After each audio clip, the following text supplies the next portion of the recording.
நீங்கள் தவறவிட்ட எபிசோடுகளை இப்பொழுதே காணுங்கள் உங்கள் Tandivan.com மற்றும் Tandivan யூடியூப் சேனலில்.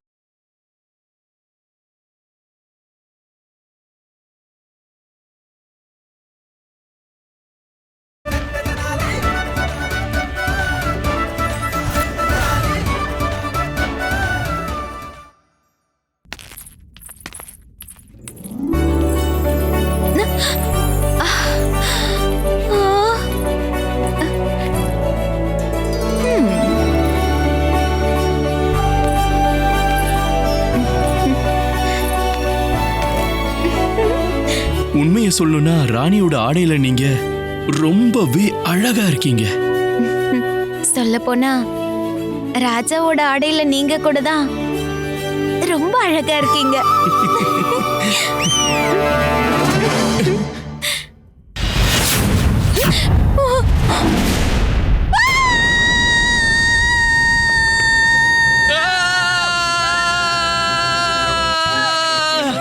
என்னாச்சு?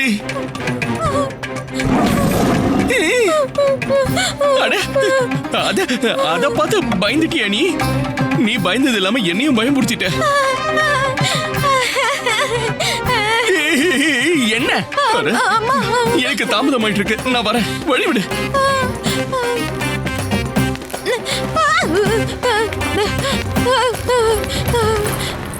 எல்லாரும் எழுந்திருங்க, விஜயநகரத்தோட மகாராஜா வந்து கொண்டிருக்கிறார்.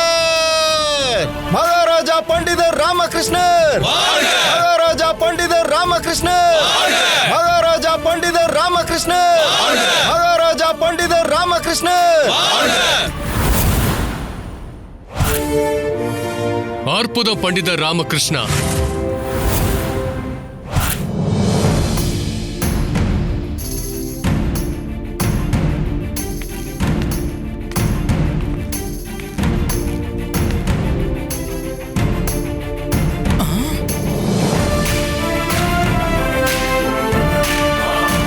கோத்வால் ஐயா, நேத்து ராத்திரி குகைக்குள்ள என்ன நடந்ததுன்னு எனக்கு தெரியும். அந்த நபர் யாரு? மகாராஜா, அவங்க நம்ம நகரத்தை சேர்ந்த நபர்கள் தான். யாரோ ஒருத்தன் அவங்கள முட்டாளாக்கி அந்த வேலையை பண்ண வச்சிருக்கான். கொஞ்சம் விரிவா சொல்றீங்களா?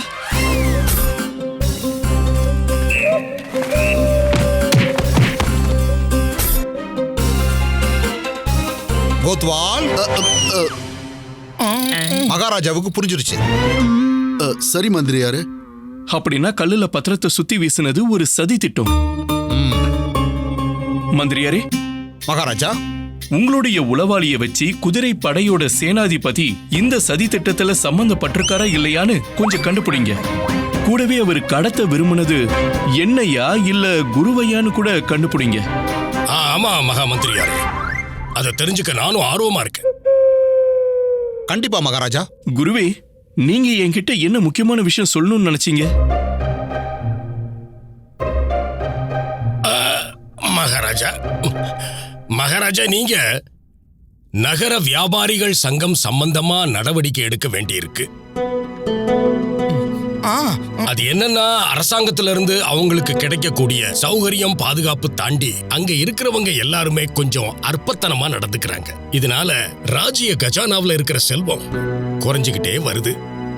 எப்பெல்லாம் அரசாங்கத்திலிருந்து வரி உயர்வை பத்தி பேசினாலும் அந்த சங்கம் சம்பந்தப்பட்டவங்க எல்லாம் ஏதாவது ஒரு காரணத்தை சொல்லி வரி உயர்வை தடுத்துடுறாங்க மகாராஜா. இப்ப என்னோட பார்வையில அவங்களுக்கு கொடுத்திருக்கிற சலுகைகள் எல்லாமே அதிகம்தான். அது மட்டும் இல்ல, எவ்வளவு சீக்கிரம் முடியுமோ அவ்வளவு சீக்கிரம் வரி உயர்த்தியே ஆகணும். சரி, ஒரு வியாபாரி வியாபாரத்துல இருந்து சம்பாதிக்கிறாங்கன்னா அவங்க வரியும் கட்டிதான் ஆகணும். பண்டிதரா, மகாராஜா, மகாராஜா, இப்போ நீங்க இந்த கட்டளை பத்திரத்துல ராஜ முத்திரை பதிச்சு சட்டத்தை நிறைவேற்றிருங்க. சரி, ஆனா ராஜமுத்திரை எங்க இருக்கு? ராஜாவை உட்கார்ந்துட்டான், இது கூட தெரியாம. மகாராஜா, அந்த ராஜமுத்திரை எப்பவும் நம்ம மகா மந்திரி கிட்ட தான் பத்திரமா இருக்கும். மந்திரியாரே, கட்டளைப்படியே மகாராஜா.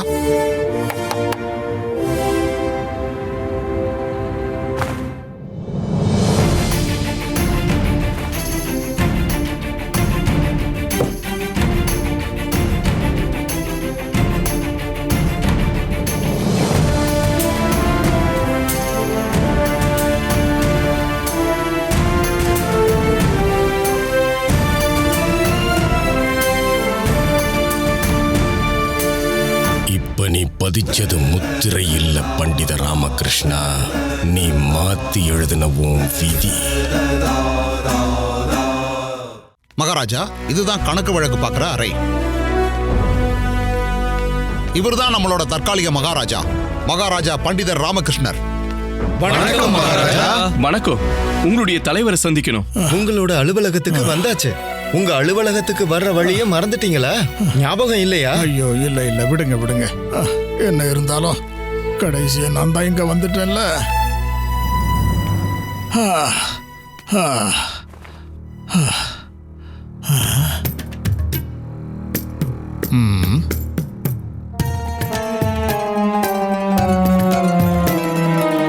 மகா மந்திரியாரே, குருவே, பண்டிதர் ராமகிருஷ்ணரே, நீங்க என்ன இங்க?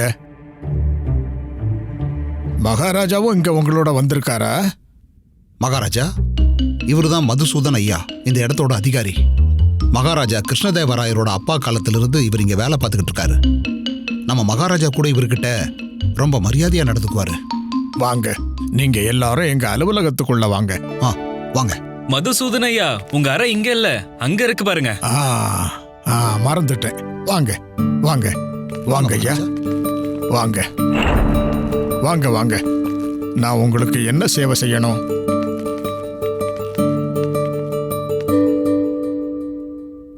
மதுசூதன் அவர்களே, உங்க மேஜை மேல எதுக்காக இவ்வளோ பத்திரங்கள் இருக்கு? பண்டிதர் ராமகிருஷ்ணரே, இன்னும் இந்த பத்திரங்கள்ல நான் கையெழுத்து போட வேண்டியது மீதம் நிறைய இருக்கு. மகாராஜா அரசவையில என்ன தானம் வழங்கினாலும் அதை ஒவ்வொன்னா பார்த்து நான் கையெழுத்து இடாத வரைக்கும் அது வழங்கப்படாது. மகாராஜா எனக்கு இந்த முக்கியமான பொறுப்பை வழங்கி இருக்காரு. அப்படின்னா நீங்க ஏன் கையெழுத்து போடுறதில்ல? ஆமா, நானும் போடத்தான் விரும்புறேன். ஆனா நான் என்னோட ஞாபக மறதியால அதை மறந்துடுறேன். சில சமயம் எழுதுகோலை மறந்துடுறேன், சில சமயம் மைய, சில சமயம் எழுதுகோலையும் மையையும் ஒன்னாவே கொண்டு வந்தாலும் நான் என்ன பண்ணணுங்கிறத மறந்து போயிடுறேன்.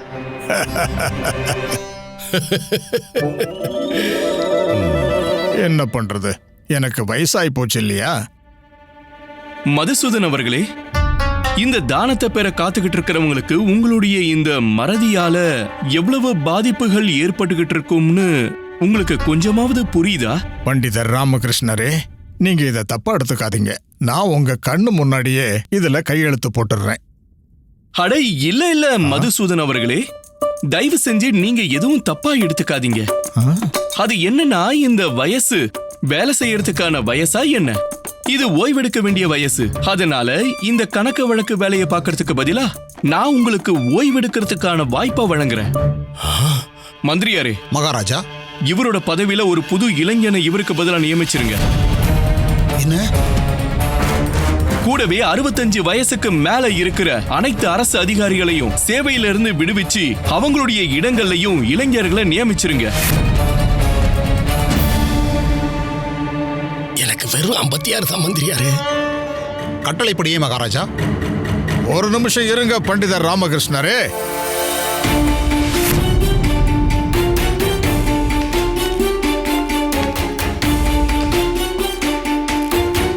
என்ன இந்த பதவியில இருந்து நீக்கின அதனோட விளைவு என்னன்னு உங்களுக்கு தெரியாதுன்னு நினைக்கிறேன். மகாராஜா குழந்தையா இருந்ததுல இருந்தே அவரை எனக்கு ரொம்ப நல்லாவே தெரியும். மதுசூதன் ஐயா, என்னுடைய இந்த முடிவால உங்களுக்கு லாபம் தான் இருக்கும். நீங்க இவ்வளவு வருஷம் ராஜ்யத்துக்காக சேவை பண்ணிருக்கீங்க. இப்ப நீங்க பணி ஓய்வை அனுபவிக்க வேண்டிய வயசாயிடுச்சு. மந்திரியாரே, மகாராஜா, 65 வயதுக்கு மேல இருக்கிற அரசாங்க அதிகாரிகளுக்கு ஓய்வு ஊதியம் வழங்குறதுக்கு ஏற்பாடு பண்ணுங்க. அப்பதான் இவங்க யாரையும் சார்ந்து இருக்க வேண்டிய அவசியம் இருக்காது. இவங்களுடைய வாழ்க்கையும் இவங்க நிம்மதியா மரியாதையோட வாழவும் முடியும். கட்டளைப்படியே மகாராஜா. இது நமக்கு ரொம்ப நல்லது. நான் வரேன்.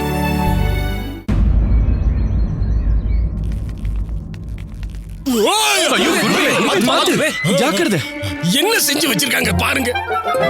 இந்த இடத்துக்குள்ள வரும்போதே இங்க இருக்கிற அசுத்தங்கள் தான் கண்ணுல படுது. இத சுத்தம் பண்ற பொறுப்பு யாருடையது? மன்னிச்சிடுங்க மகாராஜா. எழுத்து வடிவத்துல நீங்க இதுக்கு பதில் அளிக்கணும். கூடவே அடுத்த 3 மாசத்துக்கு உங்களுக்கு ஊதியம் வழங்கப்படாது.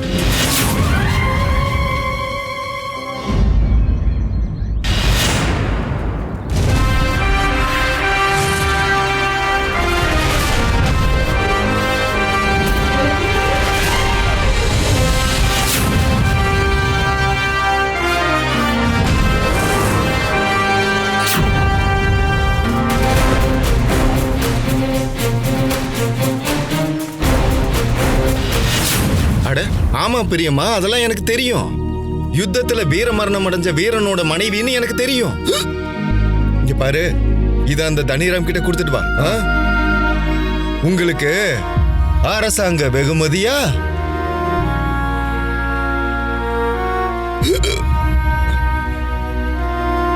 ஒரு பெரிய தொகை வரப்போகுது. இந்த விஷயத்தை தான் நீங்க 6 மாசமா சொல்லிட்டு இருக்கீங்க. இங்க பாருங்க, இதுக்கு மேல உங்களுக்கு கடன் தர முடியாது. ஆனா மகாராஜாவே அந்த தொகையை அறிவிச்சிருக்காரு. அட மகாராஜா வாய் வார்த்தையா தான் அதை அறிவிச்சிருக்காரு. ஆனா அத அரசாங்க அதிகாரிகள் தானே நிறைவேற்றணும். அத அவங்க எப்ப பண்ணுவாங்கன்னு யாருக்கும் தெரியாது. இங்க பாருங்கம்மா, என்ன மன்னிச்சிடுங்க. என்னால இதுக்கு மேல உங்களுக்கு கடன் தர முடியாது.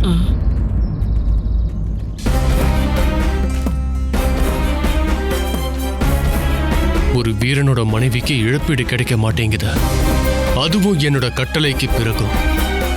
இந்த அம்மா பண்டித ராமகிருஷ்ணாவோட வீட்டுக்கு பக்கத்துல இருக்கிறவங்க. ஆனா இத பத்தி அவருக்கு எதுவும் தெரியலையா? இது எப்படி சாத்தியமாகும்?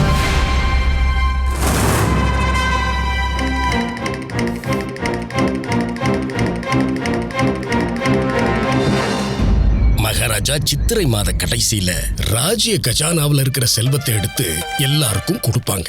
நீங்க அங்க இருக்கணும், அது ரொம்ப அவசியம். ஆமா மகாராஜா, இது ரொம்ப முக்கியமான காரியம்.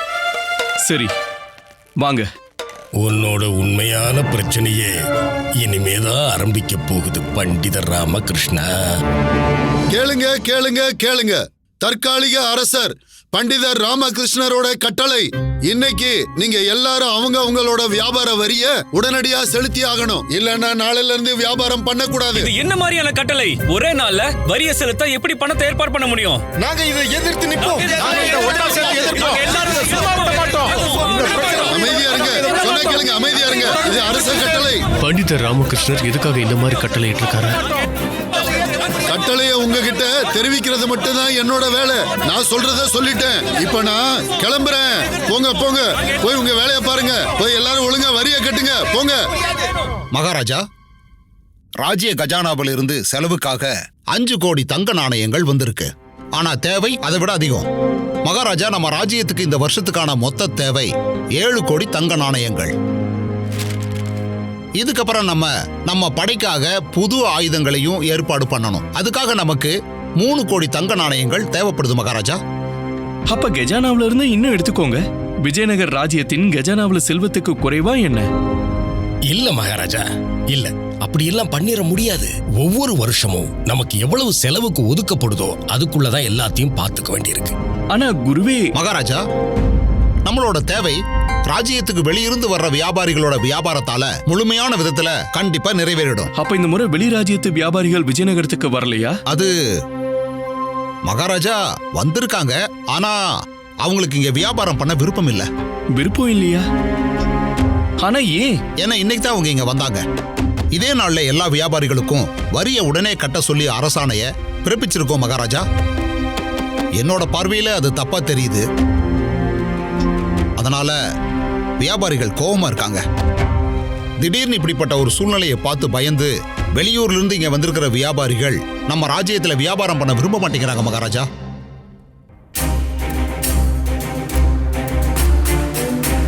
ஓ, ஒன்னும் பிரச்சனை இல்ல மந்திரியாரே. நான் வியாபாரிங்க கிட்ட பேசுறேன், அவங்களுக்கு புரிய வைக்கவும் முயற்சி பண்றேன். ஆனா ஒரு விஷயம் தான் எனக்கு புரியல. நம்மளுடைய கஜானாவில் இவ்வளவு செல்வம் இருக்குன்னும் போது மற்ற ராஜ்யங்களோட வியாபாரிகளை ஏன் நம்ம சார்ந்து இருக்கோம்? மகாராஜா, ஆரம்பத்திலிருந்து இதுதான் நடந்துகிட்டு இருக்கு. ஒவ்வொரு வருஷமும் கஜானால இருந்து ஒரு குறிப்பிட்ட தொகையை தான் நம்ம எடுத்துக்கிட்டு இருக்கோம். அப்புறம் மிச்சம் இருக்கிற செல்வங்களை சேகரிக்கிறதுக்கு நம்ம வேற வழிகளை தேடுவோம். அப்படின்னா கஜானாவுல வச்சிருக்கிற செல்வம் வேற எந்த வேலைக்காகவும் பயன்படுத்தப்படுறது இல்லையா? நீங்க அப்படியும் சொல்லலாம் மகாராஜா. ஆனா உண்மை என்னன்னா, கஜானால மிச்சம் இருக்கிற செல்வங்கள் பேரிடர் நிவாரணத்துக்கும் அவசர தேவைகளுக்காகவும் ஒதுக்கி வைக்கப்பட்டிருக்கு.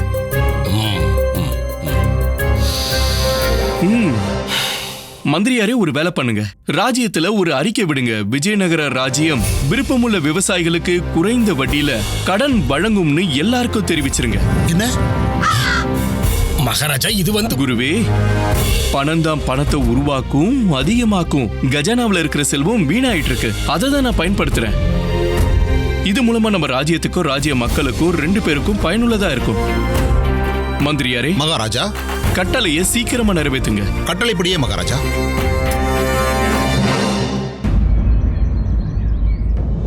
மகாராஜா பண்டிதர் ராமகிருஷ்ணர், மகாராஜா பண்டிதர் ராமகிருஷ்ணர், மகாராஜா பண்டிதர் ராமகிருஷ்ணர், மகாராஜா பண்டிதர் ராமகிருஷ்ணர்.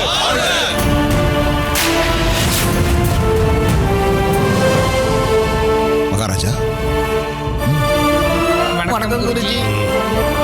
மகாராஜா பண்டிதர் ராமகிருஷ்ணர், மகாராஜா பண்டிதர் ராமகிருஷ்ணர், மகாராஜா பண்டிதர் ராமகிருஷ்ணர். சேவகர்களே, எனக்காக ஒரு இருக்கையை கொண்டு வாங்க. என்ன?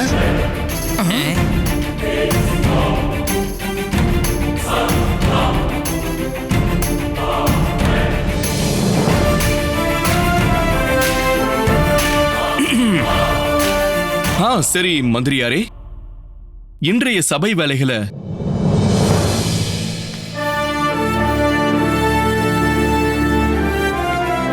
வணக்கம் மகாராஜா. மகாராஜா, வணக்கம் மகாராஜா. மந்திரியாரே, சொல்லுங்க மகாராஜா.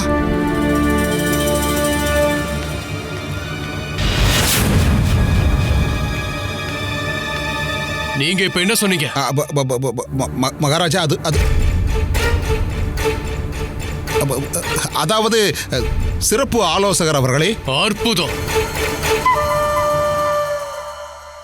இப்போ இதே மாதிரி பண்டிதர் ராமகிருஷ்ணர், அதாவது மகாராஜா பண்டிதர் ராமகிருஷ்ணருக்கு என்னோட கடைசி கட்டளை என்னன்னு ஞாபகப்படுத்துறீங்களா? என்ன கட்டளை மகாராஜா?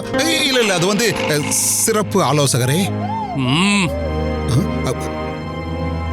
சரி, முன்னாள் அரசரின் கட்டளைப்படி 3 நாட்களுக்கு நீங்க இந்த ராஜ்யத்தோட அரசர். அப்புறம் இவரு 3 நாட்களுக்கு இந்த சபையோட சிறப்பு ஆலோசகரா இருப்பாரு. நீங்க முழு அர்ப்பணிப்போட அரசர் பதவியோட மரியாதையை காப்பாற்றணும். எல்லா சபை மக்களும் உங்களை மகாராஜா அப்படின்னு தான் கூப்பிட்டாகணும். சரி மந்திரியாரே, எனக்கு புரிஞ்சிடுச்சு. நல்லது. சிறப்பு ஆலோசகர் அவர்களே, நீங்களும் உங்களுடைய இருக்கையில வந்து அமருங்க. கண்டிப்பா. அப்புறம் சிறப்பு ஆலோசகர் சபைக்கு தாமதமா வர்றது அவருக்கு அழகில்ல. அதனால அடுத்த முறை இன்னும் கவனமாயிருங்க. சரிங்க மகாராஜா.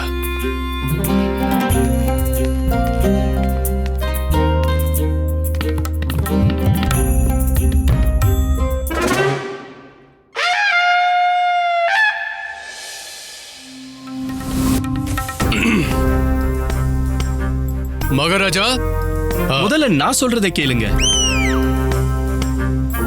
பண்டிதர் ராம், மகாராஜா, நீங்க முதல்ல சிறப்பு ஆலோசகரோட ஆலோசனையை கேட்டுட்டு அதுக்கப்புறம் ஒரு முடிவுக்கு வந்தா நல்லா இருக்கும். குருவே, ஒரு மகாராஜாவா இந்த சபையை நான் ஒரு முக்கிய விஷயத்தோடு ஆரம்பிக்க விரும்புறேன். சரி, உங்க விருப்பம் மகாராஜா. நன்றி. சரி கிருஷ்ணதேவராயரே, நான் என்ன சொல்ல வரேன்னா, நான் அரசாங்க அலுவலகத்துக்கு போயிருந்தேன். அங்க வேலை செய்யற மதுசூதன ஐயாவை நான் சந்திச்சேன். அவரு என்னோட... தயவு செஞ்சு நான் சொல்ல வரத சொல்ல விடுங்க.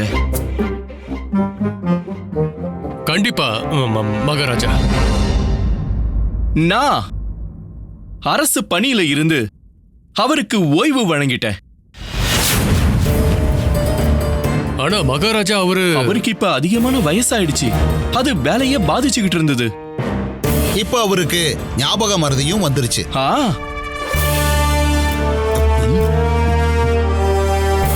அவரை யாரு நியமிச்சது? அந்த ஐயாவை நியமிச்சது சிறப்பு ஆலோசகரே மகாராஜா.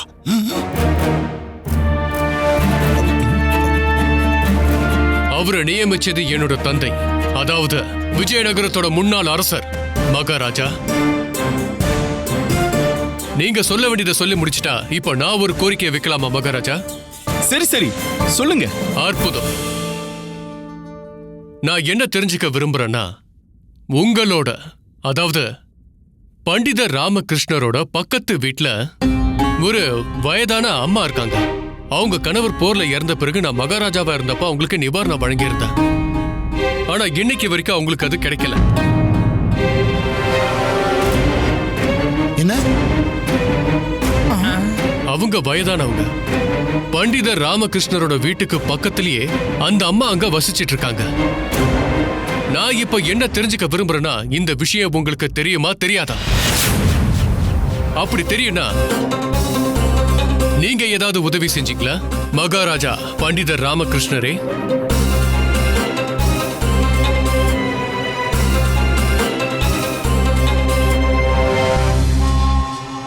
அதுதான் மகாராஜா.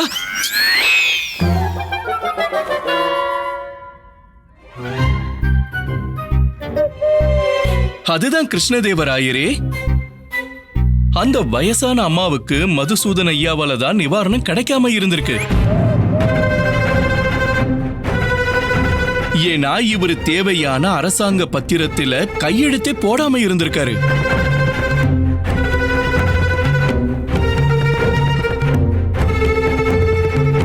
ஆனா இனி நீங்க கவலைப்பட வேண்டியதில்லை கிருஷ்ணதேவராயரே. புது அரசாங்க அதிகாரிகளை ஏற்கனவே நியமிச்சாச்சு. இனி நின்னு போயிருக்கிற எல்லா வேலையும் சீக்கிரம் முடிஞ்சிரும். சரி, நன்றி.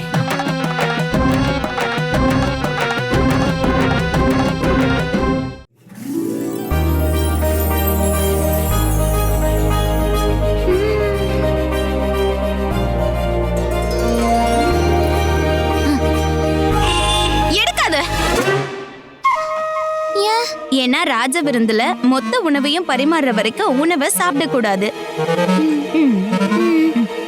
இப்ப சாப்பிடு.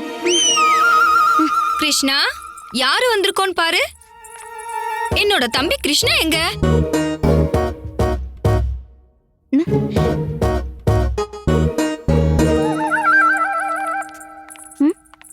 நீங்க யாரு? நாங்களா? நான் தான் விஜயநகரத்தோட மகாராணி. என்ன பணிப்பெண்ணா? மாளிகையில பணிப்பெண்கள் எல்லாம் மகாராணியோட ஆசனத்துல மகாராணியோட ஆடைய உடுத்தி அமர ஆரம்பிச்சிட்டீங்களா? என்னோட தம்பி கிருஷ்ணா இந்த சேவகர்களுக்கு அதிகமான இடத்தை கொடுத்திருக்கான். நானும் தேவையில்லாம இந்த சேவகர்கள் கிட்ட பேசிட்டு இருக்கேன். கிருஷ்ணா, கிருஷ்ணா, என் செல்ல தம்பி எங்க இருக்க? மகாராஜா, மகாராஜா வாழ்க. நகரத்துல பெரிய குழப்பம் ஏற்பட்டு இருக்கு. வியாபாரிகள் மொத்த சந்தையும் எடுத்துக்கிட்டு இருக்காங்க. உங்களுடைய வரி கட்டளை எதிர்த்துதான் இவங்க இதெல்லாம் பண்ணிக்கிட்டு இருக்காங்க. என்ன?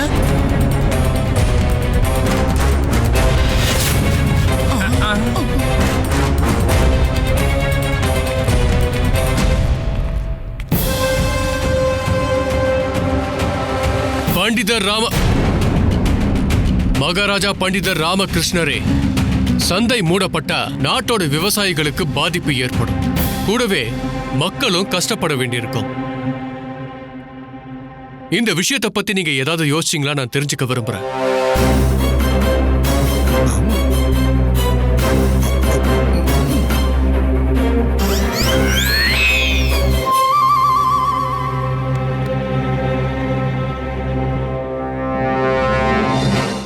நீங்க தான் பானுமதி தேவியா? ஆமா. மகாராஜா இந்த கடிதத்தை உங்களுக்கு கொடுக்க சொன்னாரு.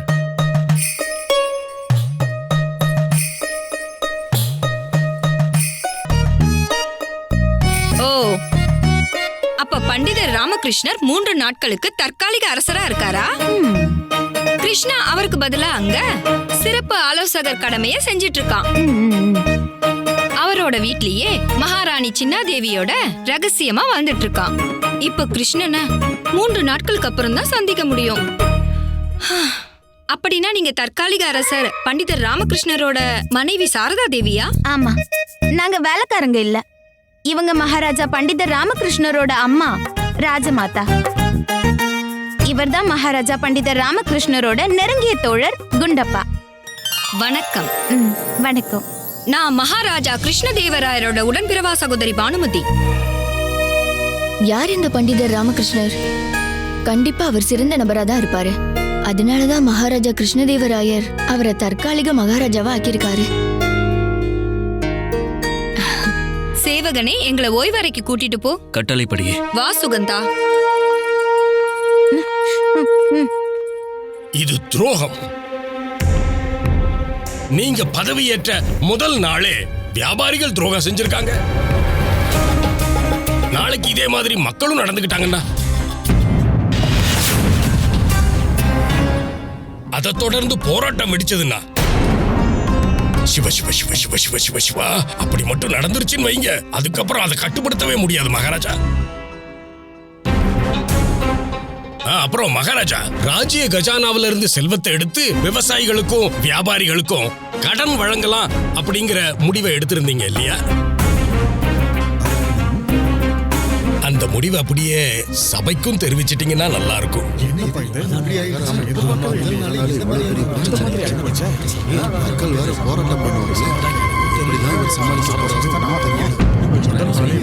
மகாராஜா,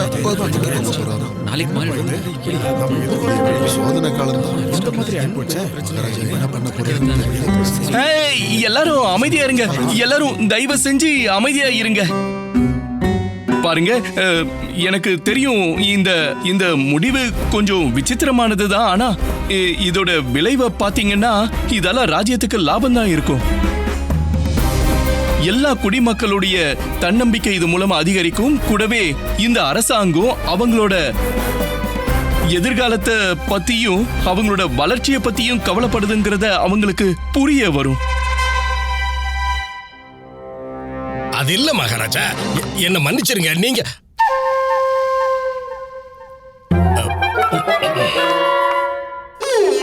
மகாராஜா பண்டித ராமகிருஷ்ணர் அவர்களே, இப்போ உங்க அபிப்பிராயம் என்னன்னா, நம்ம விஜயநகரத்து மக்களோட நம்பிக்கையை வளர்த்து எடுக்கணுங்கிறதுக்காக ராஜ்ய கஜானாவை திறந்து விடுறது நல்லதுங்கிறீங்க.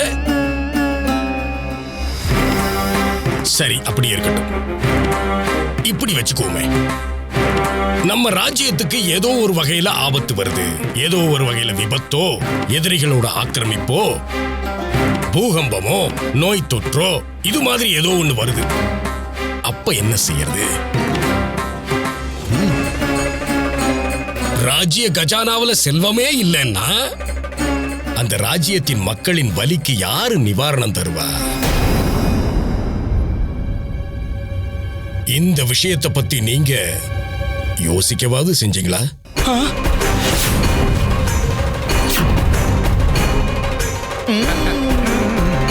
குரு சொல்றது சரிதான் மகாராஜா.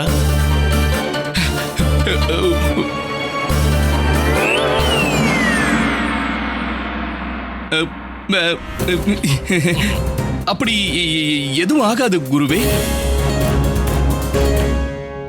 இல்ல, நான் என்ன சொல்றேன்னா, ஒருவேளை அப்படி நடந்துட்டா என்ன பண்ண போறீங்க? நான் தான் சொன்னேன்ல குருவே, அப்படி எதுவும் நடக்காது. நான் இத பத்தி யோசிக்கிறேன். இப்போதைக்கு என்கிட்ட எந்த பதிலும் இல்ல. சரி, இதெல்லாம் வரப்போற பிரச்சனைகள். அது வரும்போது வரட்டும், இப்ப விட்டுருவோம். ஆனா இப்ப நடக்கிற பிரச்சனை என்னன்னா, அது வியாபாரிகள் சம்பந்தப்பட்டது. அரசாங்கம் அவங்களுக்கு வரி விலக்கு தர முடியாது. அவங்கெல்லாம் பேச்சுவார்த்தைக்கும் தயாரா இருக்கிற மாதிரி தெரியல. இப்ப இந்த போராட்டம் இருக்கே, அது தொடர்ந்து நடந்ததுன்னு சொன்னா அது அவங்கள மட்டும் பாதிக்காது, நம்ம மக்களுடைய வாழ்வாதாரமே அப்படி இப்படி அசைய ஆரம்பிச்சிடும்.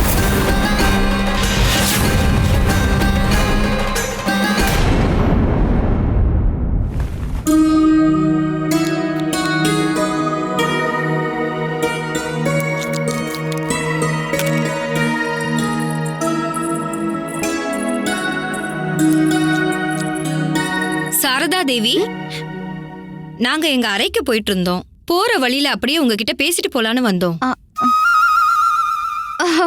வாங்கல, வாங்க வாங்க உட்காருங்க.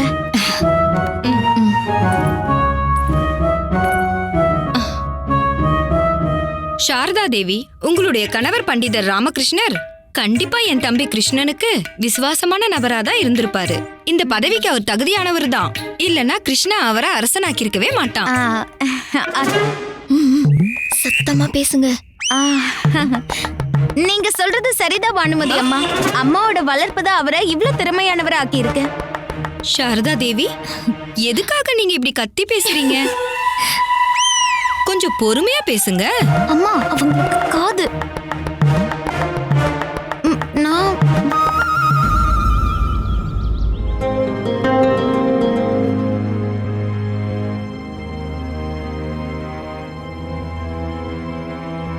மகாராஜா, மகாராஜா, பிரார் பிரதேசத்தின் வியாபாரி சுகந்திம் ராவ் உங்களை சந்திக்கணும்னு விருப்பப்படுறாரு மகாராஜா.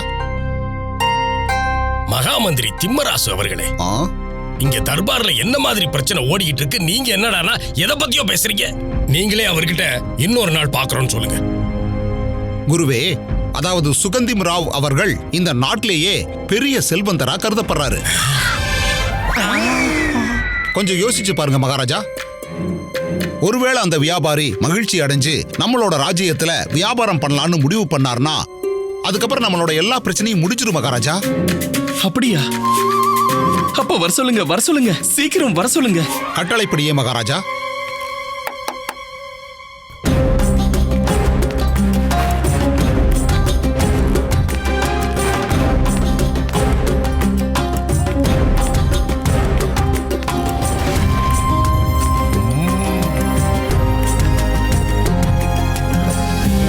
வணக்கம் மகாராஜா. வணக்கம் மகாராஜா, உங்ககிட்ட ஏதோ ஒரு மாற்றம் தெரியுது. போன தடவை பார்க்கும்போது தலையில முடி இருந்துச்சு, முகத்துல மீச, உடம்பும் பார்க்க மென்மையெல்லாம் இல்ல. பார்க்க அப்படியே பெரிய பலசாலி மாதிரி இருந்தீங்க.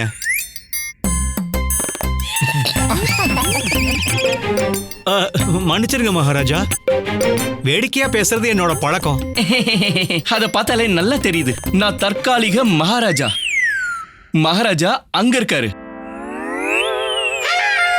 வணக்கம். ஆனா நீங்க இத சொல்லுங்க, என்ன எதுக்காக சந்திக்க நினைச்சீங்க? நான் இங்க முக்கியமான விஷயத்த பேச வந்திருக்கேன். மகாராஜா, என்கிட்ட இருக்கிற செல்வங்களை வச்சு வானம் வரைக்கும் ஏணிய உருவாக்குனாலும் என்கிட்ட இருக்க செல்வங்கள் தீராதுன்னு எல்லாருமே சொல்லுவாங்க. அப்படியா? என்னதான் அப்படி சொன்னாலும் அவங்க சொல்றது எல்லாமே உண்மைதான். குருஜி குருஜி குருஜி, மத்ததெல்லாம் யோசிக்கிறதுக்கு முன்னாடி முதல்ல இதை யோசிங்க. அடுத்த பூஜையை இவரோட வீட்லயே நடத்திருங்க. நிறைய நாணயங்களை பார்க்கலாம். வர வர என் மனசுல இருக்கிறது அப்படியே சொல்றீங்களே. என்கிட்ட இருக்க செல்வங்களை செலவு பண்ணதான் நான் இந்த விஜயநகரத்துக்கே வந்தேன். ஆனா இங்க வந்து பார்த்தா இங்க இருக்கிற வியாபாரிகளே ரொம்ப கவலையா இருக்காங்க. அப்போ என் நிலைமை என்ன ஆகும்? சரி, அதனாலதான் இவ்வளவு தூரம் வந்துட்டதால போறதுக்கு முன்னாடி அப்படியே அரசரை பார்த்துட்டு போலான்னு வந்தேன். நீங்க கவலைப்படாம இருங்க, உங்க செல்வம் பாதுகாப்பா இருக்கும்.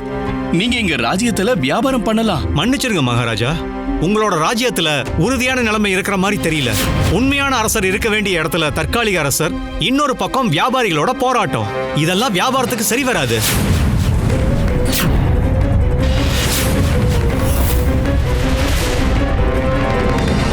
நான் இந்த ராஜ்யத்துல முதலீடு பண்ணவே விரும்பலன்னா எதுக்கு இங்க வந்திருக்கேன்னு நீங்க எல்லாருமே நினைக்கலாம். சரி கேளுங்க, நான் உங்களுக்கு ஒரு சவால் விட வந்திருக்கேன்.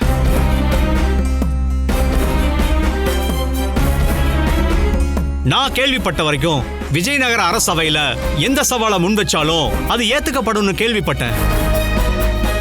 சவால் என்ன மகாராஜா? இந்த உலகத்துல மனுஷங்களால எந்த ஒரு பொருளையும் அவங்களுக்கு சொந்தமாக்கிக்க முடியும், ஆனா காற்றை சொந்தமாக்க முடியாது. இதுதான் என்னுடைய சவால். காற்றை நீங்க உங்களுக்கு சொந்தமாக்கி காட்டுங்க.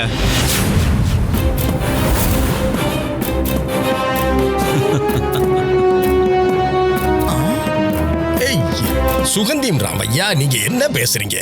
காத்துங்கிறது யாரோ ஒருத்தருக்கு சொந்தமாகிறதா? அப்படி எல்லாம் செய்ய முடியாது, இயற்கைக்கு விரோதமானது. நான் கேள்விப்பட்ட வரைக்கும் விஜயநகர அரசவையில அசாத்தியம் கூட சாத்தியமாகும் கேள்விப்பட்ட. சுகந்திம் ராவையா, அப்படி ஒருவேளை இது சாத்தியமாச்சுன்னா இதுக்கு பதிலா எனக்கு என்ன கிடைக்கும்? என்னுடைய செல்வங்கள். நான் விஜயநகரத்துல முதலீடு செய்வேன். இந்த காரியத்துல எங்களோட பண்டிதர், எங்களோட மகாராஜா பண்டிதர் ராமகிருஷ்ணர் சொடுக்கு போறதுக்குள்ள பண்ணிடுவாரு.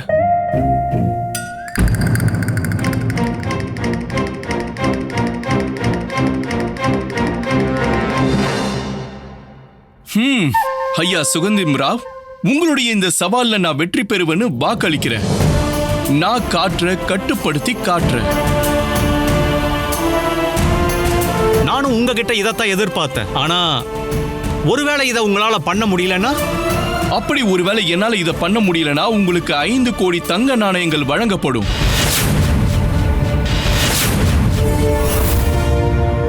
என்ன? அதுவே ஒருவேளை நான் அதுல வெற்றி அடைஞ்சிட்டேனா அப்போ விஜயநகர ராஜ்யத்துல நீங்க 5 கோடி தங்க நாணயங்களை முதலீடு செய்யணும். நான் சம்மதிக்கிறேன். என்ன மகாராஜா இவரு? சுகந்திம் ராவையா, நீங்க சபைக்கு நாளைக்கு வாங்க. நாளைக்கு என்னுடைய வாக்குறுதியை நான் நிறைவேற்றுறேன். அப்படி நான் இதை நிறைவேற்ற தவறுனா நீங்க 5 கோடி தங்க நாணயங்களுக்கு அதிபதி ஆயிடுவீங்க. நாளைய நாள் உங்களுக்கு ஒரு முக்கியமான நாளா இருக்க போகுது. முடிவு யாருக்கு சாதகமா இருந்தாலும் வெற்றி உங்களுடையதா இருக்க போகுது. ஆமா, நான் வரேன் மகாராஜா.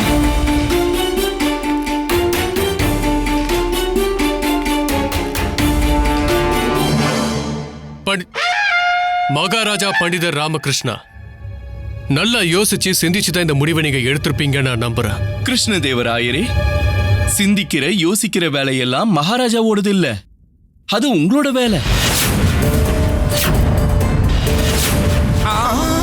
நீங்க என்னுடைய விசேஷமான சிறப்பு ஆலோசகர். அதனால இந்த காரியத்தை நீங்க தான் பண்ண போறீங்க.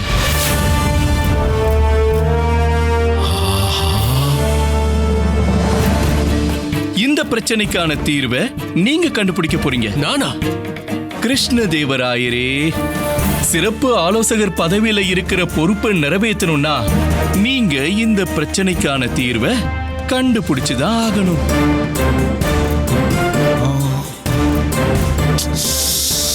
சரியா?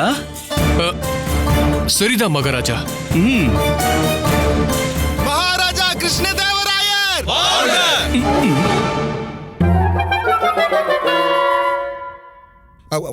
மகாராஜா பண்டிதர் ராமகிருஷ்ணர்.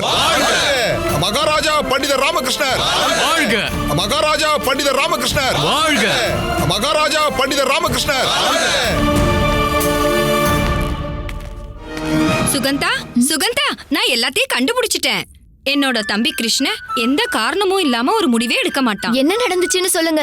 அதுதான், கிருஷ்ண இப்ப யார தற்காலிக அரசரா நியமிச்சிருக்கானோ அந்த பண்டிதர் ராமகிருஷ்ணர் ரொம்ப திறமையான நபர்னு கேள்விப்பட்டேன். அவர் இந்த விஜயநகரத்தோட நாயகன். என் தம்பி கிருஷ்ணதேவராயனோட வலது கையும் கூட. பெரிய புத்திசாலி, ரொம்ப திறமையானவர். இந்த விஜயநகரத்தை நிறைய பிரச்சனைகள்ல இருந்து அவர் காப்பாத்திருக்காராம். கிருஷ்ணா பண்டிதர் ராமகிருஷ்ணருக்கு 8வது சிறப்பு நிபுணர் பதவியும் வழங்கியிருக்கான். கூடவே விஜயநகரத்துல மட்டும் இல்ல, வடராஜ்யம் வரைக்கும் இவரோட புகழ் பரவி இருக்கு. தெரியுமா உனக்கு? நான் அந்த திறமை வாய்ந்த பண்டிதர் ராமகிருஷ்ணரை சந்திக்கிறதுக்காக ரொம்ப ஆவலா இருக்கேன்.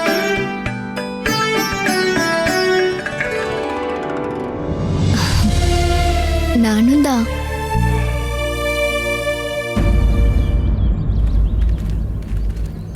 பண்டிதர் ராமகிருஷ்ணர் புத்திசாலித்தனமா இந்த பிரச்சனையை ஏன் தலையில கட்டிட்டாரு. இதுக்கு ஏதாவது ஒரு தீர்வை கண்டுபிடிச்சே ஆகணும். இல்லைன்னா 5 கோடி தங்க நாணயங்கள் நஷ்டமாயிடும். இதனால ராஜ்யத்தோட வளர்ச்சியில பாதிப்பு ஏற்படும். என்ன பண்றது? முதல்ல வீட்டுக்கு போய் மகாராணி சின்னாதேவி பண்ண சுவையான உணவை சாப்பிடுவோம். அப்பதான் மனசும் அமைதியாகும், நல்ல வழியும் கிடைக்கும்.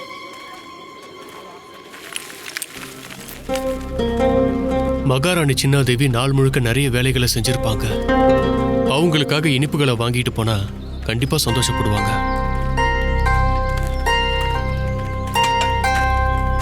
நண்பா இனிப்பு கிடைக்குமா? ஐயா மன்னிச்சிடுங்க, இன்னைக்கு சந்தையை மூடிட்டாங்க. நானும் கடையை மூடிட்டு வீட்டுக்கு தான் போயிட்டு இருக்கேன்.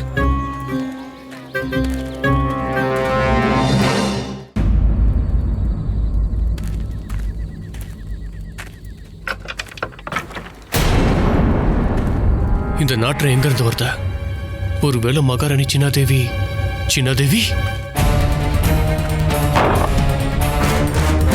மகாராணி சின்னாதேவி, உங்களுக்கு எதுவும் ஆகலையே? சின்னாதேவி! மகாராஜா, நான் ரொம்ப நேரமா இந்த அடுப்பை எரிய வைக்க முயற்சி பண்ணிட்டு இருக்கேன். இது எரியவே மாட்டேங்குது.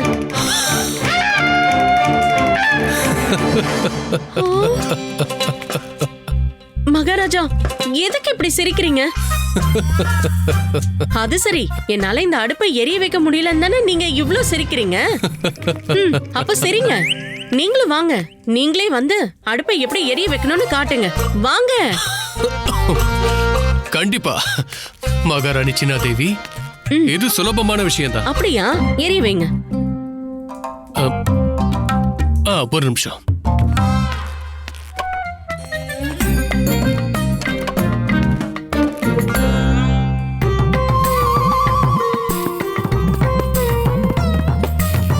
இப்போ நெருப்ப மூட்டியாச்சு. இப்போ இத ஊதி ஆகணும். எப்படி ஊதுறதுன்னு காட்டுறேன். சரி, வாங்க, நீங்களே ஊதுங்க. சரி. அட, அப்படிதான்.